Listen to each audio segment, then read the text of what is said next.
Good morning বন্ধুরা, মা মেয়ের ছোট্ট ব্লগে তোমাদের সবাইকে স্বাগত।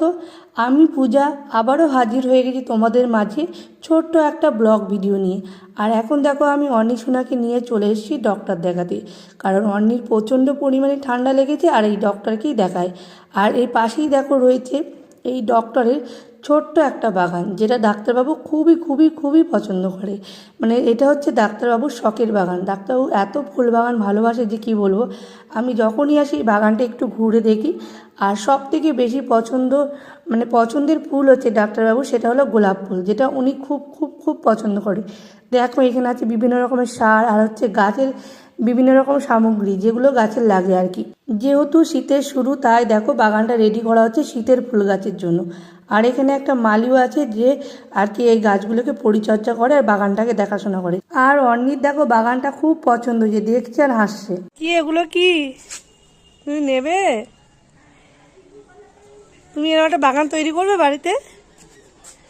হাত দিও না, বকবে বকবে, ডাক্তারবাবু বকবে। চলে এসো চলে এসো চলে এসো। দেখো বন্ধুরা কি সুন্দর ফুলের বাগান। সবে শীতের সময় তো এখন সব গাছগুলো কেটে দিয়েছে, গোলাপ গাছগুলোকে দেখো ছেটে দিয়েছে। মানে প্রচুর গোলাপ গাছ ভরে ভরে থাকে। এখন শীতে সব আসে, সব গাছের কোর ছেড়ে ছেড়ে দেখো নতুন করে গোলাপ ফুল ধরছে, কুড়ি আসছে। খুব সুন্দর বাগানটা, অপূর্ব বাগান। এরপরে যদি কখনো আসি তোমাদেরকে দেখাবো। অবশ্যই আসি, কারণ অন্যের শরীর খারাপ হলে ডাক্তারকেই দেখাই, তো আসতেই হয়। অবশ্যই আসলে এরপরে তোমাদেরকে দেখাবো যখন আসবো। হ্যাঁ,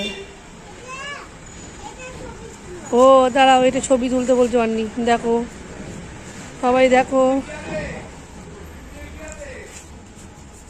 চলো টাটা, আবার ডাক্তার দেখিয়ে নি, আবার বাড়ি গিয়ে তোমাদের সঙ্গে কথা হবে। ডগি এসে গেছে, ডগি এসে গেছে, ডগি এসে গেছে। অর্নি ভয় পাচ্ছে। যাও তুলে বসো, তুলে বসো, তুলে বসো।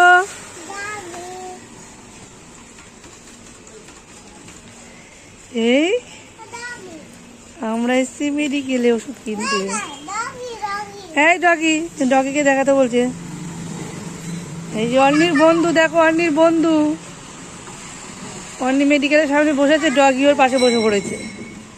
অর্নি ভয়ে কুদে উঠে পড়েছে। সকাল 11টা বেজে গেছে, বেলা হয়ে গেছে, তাই মিষ্টির দোকান থেকে পরোটা, তরকারি আর মিষ্টি নিয়ে চলে এসেছি। আর সঙ্গে আছে ছানার জিলাপি, আর এটা হচ্ছে গুড়ের মিষ্টি। কারণ তোমরা তো জানোই আমি মিষ্টি খেতে প্রচুর পছন্দ করি, তাই খাবার নিয়ে চলে আসি। এখানে আছে অর্নির ওষুধ, আর এখানে আছে মাছ আর যে সবজি বাজার। এগুলো খাওয়া দাওয়া কমপ্লিট করে তারপরে সবজিগুলো কাটবো। আর এখানে আছে পাশের বাড়ি একটা পুচকুসোনা হয়েছে, তার জন্য একটা জামা। চলে আসলাম রান্নাঘরে। এখানে হচ্ছে পালং শাক, আর এখানে দেখো আমার ডালটাও রান্না হয়ে গেছে। আর সাথে আছে ভাত, আর হচ্ছে গরম গরম বেগুন ভাজা। এখনো মাছটা রান্না হয়নি। মাছের জন্য আমি আলু, টমেটো, কাঁচা লঙ্কা, ধনেপাতা আর এখানে দেখো মাছ রেডি করে রেখে দিয়েছি। যেহেতু অনেকটা বেলা হয়ে গেছে, তাই অনেকটা রান্না এগিয়ে নিয়ে তোমাদের সঙ্গে ব্লগটা শেয়ার করলাম। তো যেহেতু 3 মিনিটের বেশি ভিডিও আমি দিই না, ছোটো ছোটো ভিডিও দিই, তাই ভাবলাম আজকে কিচেন ব্লগ করলে কেমন হয়, আর ব্লগটা যদি কিচেনেই শেষ করি তাহলে কেমন হয়।